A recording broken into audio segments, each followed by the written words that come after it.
इंतहाई अफसोसनाक खबर आ गई।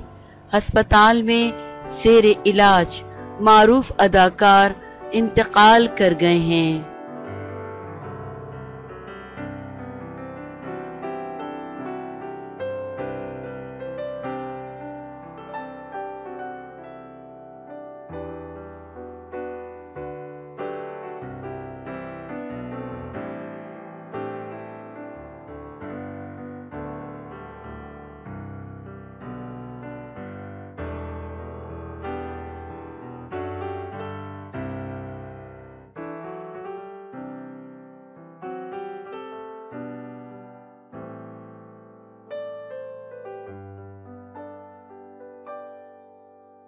मारूफ भारतीय अदाकार चंद्रशेखर 97 बरस की उम्र में इंतकाल कर गए।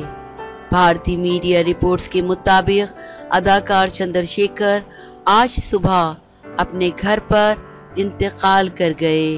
अदाकार को मुताद्दिद बीमारियां लाहक थीं।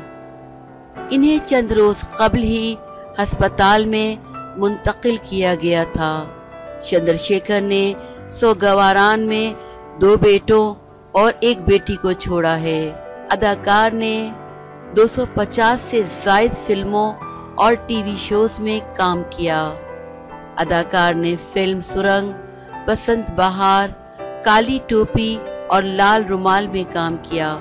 चंद्रशेखर ने आखिरी फिल्म खौफ में सन 2000 में काम किया। उस वक्त इनकी उम्र 77 साल थी।